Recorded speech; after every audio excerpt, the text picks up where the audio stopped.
Welcome to Morning Market Call. I'm your host, Dave Wood, perhaps for the last time your host on Morning Market Call, as our season is just running to an end. Wow, I'm Rhett Weller. I am co-host with Dave today. Dave, that's sad news. I love having you. Yeah, well, thanks for having me. What are we talking about? No, it's good to have you. It's good to have me. Today, we're going to talk about Mark Zuckerberg's visit to BYU campus last week, and we're going to talk a little bit about him speaking with Orrin Hatch in a forum setting at the Marriott Center.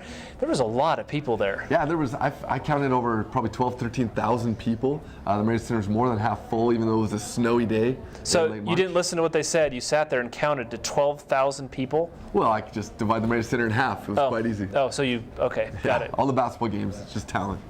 All right, so he mentioned today it was the first time he's ever spoken to a stadium-sized crowd. So we got to see him, and I think he handled himself pretty well for an audience that size. Yeah, he did well. He wore his traditional hoodie that he always wears everywhere he goes. So I didn't like the hoodie myself, but maybe I'm just not familiar with the Mark yet. Well, at the end, he actually, we presented a sweatshirt from all the major universities in Utah, Weber State, BYU, the U. So I think he was touched by that. I think he liked it. I guess my question is, when you saw him on stage, the pile of clothes he had was this tall, and I was just thinking to myself, I know he came with a little tiny carry-on that was probably this big that had one change of clothes in it, and how's he going to get that home? I think he can afford the baggage fees through the airline. Yeah, he probably could afford the baggage. He probably could afford his own plane. Anyway, so Dave, what was your favorite part? Like, what really struck you that you liked?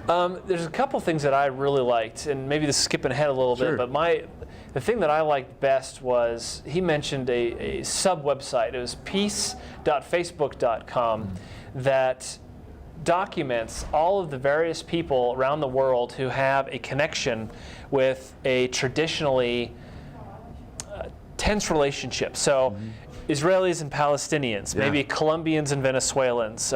You pick maybe India and Pakistan. And they actually have a way to not just track it, but map it.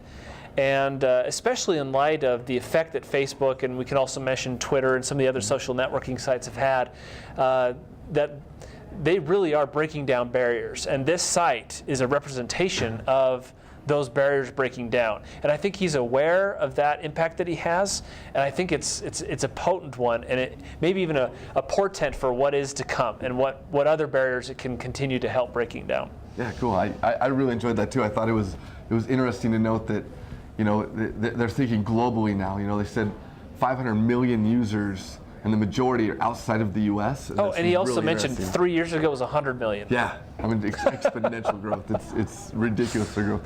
One thing I really liked was he talked about, one of the questions Orrin Hatch asked him was about, what can people do now to prepare for the real world, or to get a job at Facebook specifically. Yeah. And one thing he said that you can be outside the classroom, be passionate about what you're doing, learn a skill that translates into the real world, and create a role for yourself. I really thought that was interesting, especially as MBA students.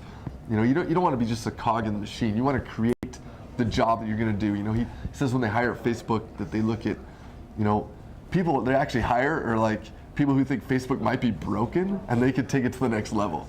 I thought that was really interesting. What's interesting about that is, as soon as I heard Mark say that, I turned to my wife and said, well, that's one of the reasons I'm going to Cisco, is because I see an awful lot there that I think I can fix and help. Maybe not that it's broken per se, but just the opportunity to go in and make something happen. And I think that advice is particularly good for MBA students, because we are not about grades. We're not about classes. We are about doing something, fixing something.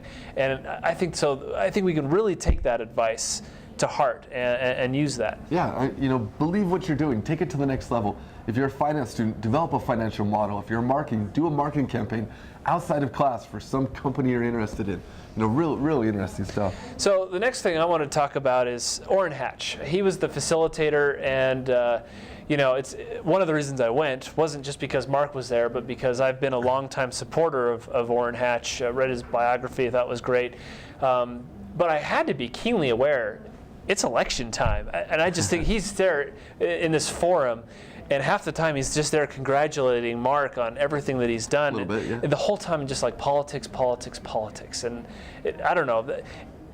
I think you have a little different perspective on why he might be there. Yeah, Orrin Hatch is a friend of BYU, and so he's done this before. And Orrin Hatch mentioned this today. 10 years ago, they brought Sean Fanning from Facebook to BYU. Not Facebook. Or Napster. And you were there, weren't you? I was there as an undergraduate student. Met Sean Fanning, got his business card, gave him a BYU hat, got a picture with him. I think he just does it kind of as a friend of BYU. I don't think it was a real election ploy, but it was kind of cool to see. I mean, Sean Fanning, they actually mentioned that today, and they talked about how, with Sean Fanning, that wasn't a sustainable technology. It wasn't, industry moving, but Facebook is and will be around for a while, and they've found a way to make a business out of it and make it very socially impactful. So. Well, I think that was overall a very good visit by Mark Zuckerberg, and it was great to see someone of his status here, and I think the turnout represented that, and I think BYU represented themselves pretty well. So, yeah, it was cool. Mark, when you watch this, because I know you're watching, thank you for coming. So this has been an episode of Morning Market Call. If you missed this wonderful forum, I hope this was a good recap for you, and we'll see you next time. Add us on Facebook. Thanks. Morning Market Call is brought to you by the Marriott School of Management in cooperation with the Brigham Young University Department of Communications. MMC is made possible by generous donations from Larry Tasjan and Gary Williams.